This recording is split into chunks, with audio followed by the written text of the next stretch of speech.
Welcome back to the Bastards YouTube channel. Tonight, we're going to be making our picks for the Red Sox Orioles series. I am limping off of my Brewers picks. I had a 3-0 sweep for the Brewers. I thought the pitching matchups were way in their favor. Red Sox win 2 of those games. Very impressive series. It's also the Red Sox third straight series that they've won, and all 3 teams were first place teams going into it. Correct. And I think the Twins and the Brewers still are.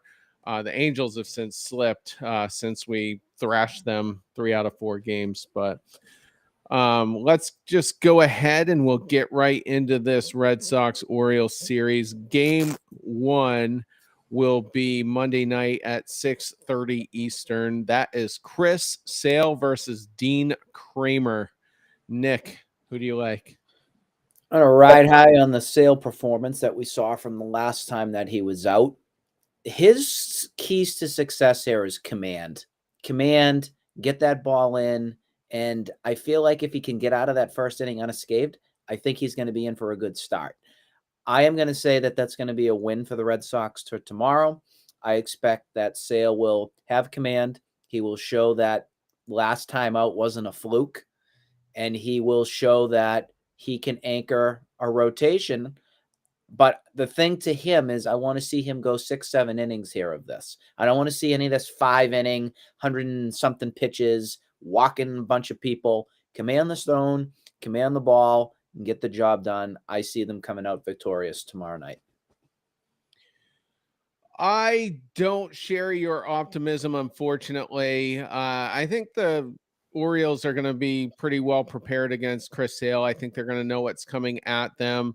Sale looked very good against the Twins. It was the number 28th ranked offense, and they didn't look prepared at all for him. So I don't think it'll be quite the bloodbath that it was in his first start against Baltimore. On the previous start, yes. But I do think the Orioles will do a little bit more damage.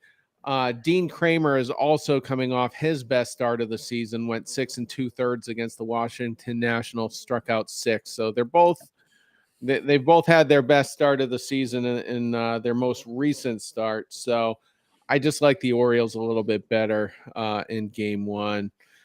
Let's get over to game 2. This is Tuesday. It'll be the same starting time as I lose my page. Here we go. 6:35 again. Weird start times this week. Weird start times, half an hour earlier. It's in Baltimore, so maybe that's just their start time. But Corey Kluber versus Kyle Bradish. Who do you like in that one, Nick?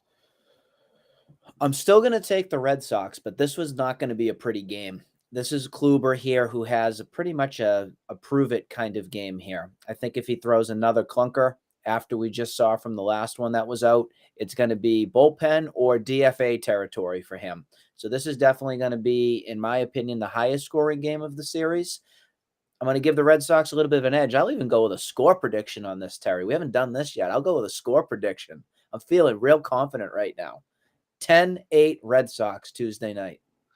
This is not how I thought you were going to pick this series, Nick.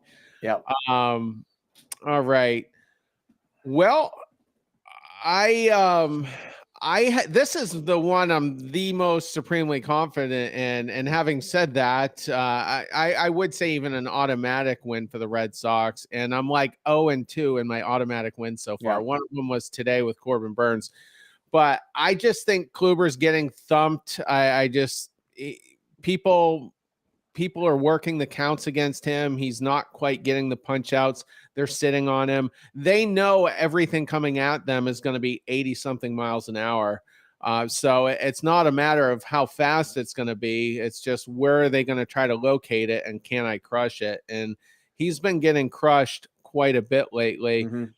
Bradish has only had one full start so far. He had an inning and 2/3 pitched. I don't know if that was an opener type situation or just out of the bullpen against the Rangers, but he has not given up an earned run so far in 7 2/3.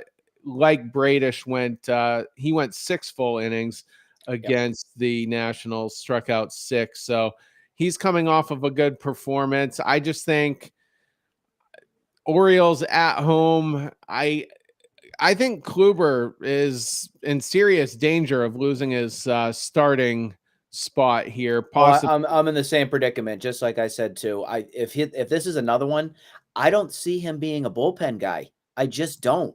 So if he's not going to be a bullpen guy, it's DFA territory, at least in my opinion, or a phantom DL stint.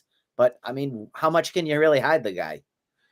Well, I think initially they'll at least try him in the bullpen because the rotation isn't settled by any means. Right. We're gonna, and tonight on the big show, Apple Podcast, Spotify, find us over there. Nick will actually be with us on that episode, but we'll be getting into Whitlock and whether or not he's really a starter or not. But I think Kluber sticks around until the pieces are more firmly in place either way. I'm gonna have to too. Absolutely. But officially, I'll take the Red Sox in game 2 as well. Let's go to game 3. We're just speculating on the Red Sox starter here, and it's already been wrong one series so far, but the MLB site has to be determined. ESPN says Tanner Houck will be the guy getting the ball on Wednesday against Tyler Wells. That is a 105 Eastern start, so not good for the blue collar crowd. But Nick, assuming it is Tanner Houck, who do you like in that one? I'm going to give the Orioles one game in the series. I'm going to give them the Wednesday game.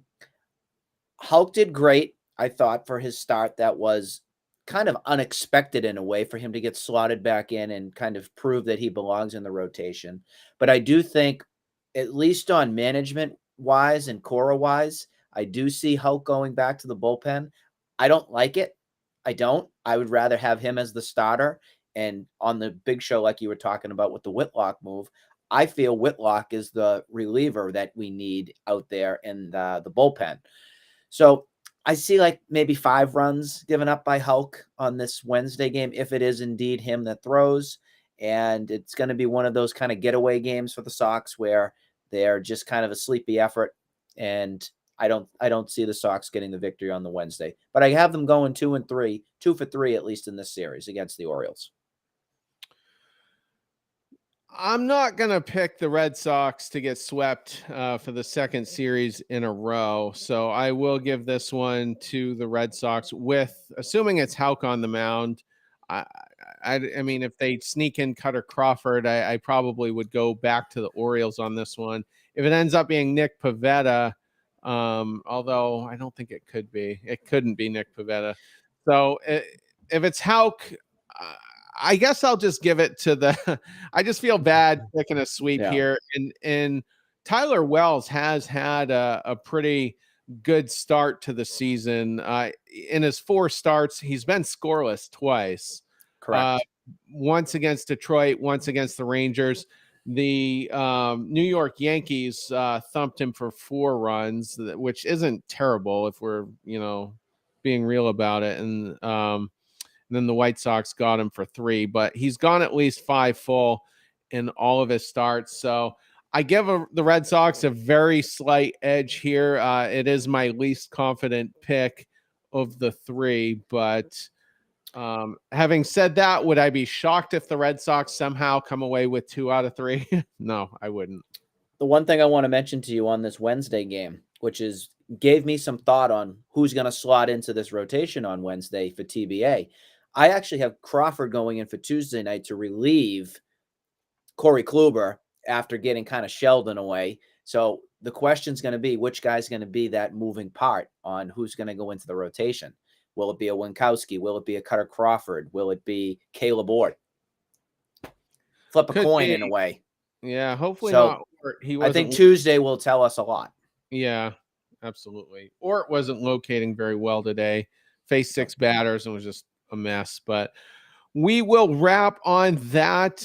Again, find us on Apple Podcasts, Spotify. That's our extended content. And we'll be back with you within